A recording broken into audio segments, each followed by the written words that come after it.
All right, let's talk about one of the biggest buzzwords out there right now, AI agents. You hear about them everywhere, but what are they, really? We're going to cut through all that hype and get right down to it, how they're built, what they do, and why they are about to totally change the game for automation. So let's dive in. Okay, so to really get what makes an agent so special, you've got to look at what we had before. For years, automation was basically just a super rigid checklist, right? It's great for simple, boring tasks, but the second something unexpected pops up, the whole thing just falls apart. An AI agent? Totally different ballpark. It's not a checklist at all, it's more like a seasoned investigator. It can look at the context, deal with messy, ambiguous situations, and make smart calls on the fly. We're talking about solving problems that old-school automation couldn't even begin to touch. So let's put a pin in it. What is an AI agent officially? Well, at its core, it's a system that uses a large language model, an LLM, the powerhouse brain behind things like ChatGPT, to handle complex multi-step jobs all by itself. And the two words to really focus on there are independently and workflows. This isn't about giving it a single command. Nope, we're talking about an agent that can take a whole process from beginning to end and just run with it, all on its own. And that right there is such a crucial point. An agent is not just a fancy chatbot. It's a massive leap forward, built to do way, way more than just spit back an answer to a single question. So when is an agent actually the right tool for the job?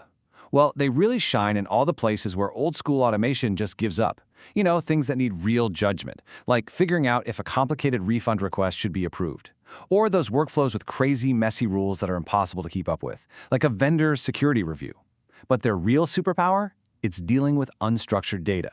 An agent can read a whole insurance claim, all that text, understand the situation, and pull out the exact pieces of information it needs. These are the kinds of jobs agents were made for. All right, now for the really cool part. How do these things actually work under the hood? Let's pop it open and look at the anatomy of an agent. It really boils down to three core parts. The easiest way to think about this is with a simple analogy. You've got the brain, the hands, and the rulebook. The model, that's the LLM, is the brain. It's doing all the thinking and the reasoning. Then you have the tools, which are the hands. These are things like APIs and functions. Basically, they're connectors that let the agent actually reach out and interact with the digital world to do stuff. And finally, you have the instructions. This is the rulebook. It tells the agent what its goal is and what rules it needs to follow along the way. Let's zoom in a little bit more on the hands, the tools. An agent's toolkit pretty much has three types of tools. First, you've got data tools. These are for gathering information, like querying a database or reading a PDF. Simple enough. Then you've got action tools. These let the agent actually make a change, like sending an email or updating a customer record. But here's where it gets really mind-blowing: orchestration tools. These let one agent call on other agents, like assembling a team of specialists to tackle a problem. And that idea of agents using other agents as tools, well, that brings us perfectly to our next big concept: orchestration. This is how you get these AIs to work together, to team up and solve problems that are way too big for just one to handle. So what is orchestration, really? Just think of it like conducting an orchestra. It's the art of coordinating a bunch of different, specialized agents so they all work together towards one big, complex goal. Instead of one AI trying to do everything, you're building a whole team of AI experts.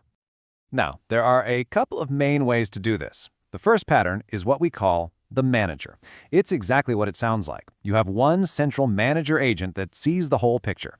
It doesn't do all the nitty-gritty work itself. Instead, it delegates tasks to its team of specialists. Hey, you, go do the research. You, go write the summary. And then it pulls all their work together into the final result. It's your classic top-down approach. The other main pattern is the decentralized handoff. And this one is more like an assembly line. Each agent is a specialist at one particular step. It does its job, and then it passes the whole workflow down the line to the next expert. There's no boss here, no single manager. Control just moves from one peer to the next until the entire job is finished. Okay, but wait. Giving an AI this much power and autonomy, that has to bring up a huge question, right? How in the world do you make sure it operates safely? How do you keep it from going off the rails? Well, that's where guardrails come in. Now, when we talk about safety, it's so important to get this one thing straight. There's no magic button, no single silver bullet. I love this quote from OpenAI on it. They say to think of guardrails as a layered defense mechanism. It's not about flipping one switch. It's about building multiple layers of checks and balances that all work together to keep the agent on the straight and narrow.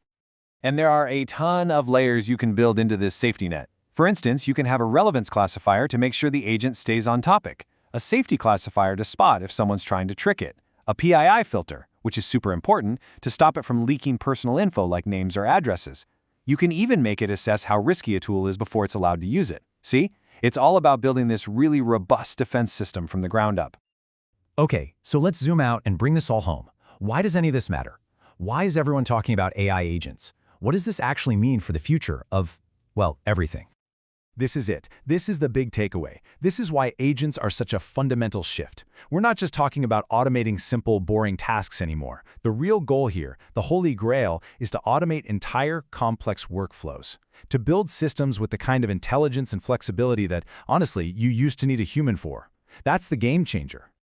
This is absolutely the path forward. The question isn't if we can automate these complex processes anymore. The question now is what should we automate and how should we do it responsibly? So I'll just leave you with this to think about. What complex part of your world, your job, or your life would you actually trust an agent to run? Something to chew on. Thanks for tuning in.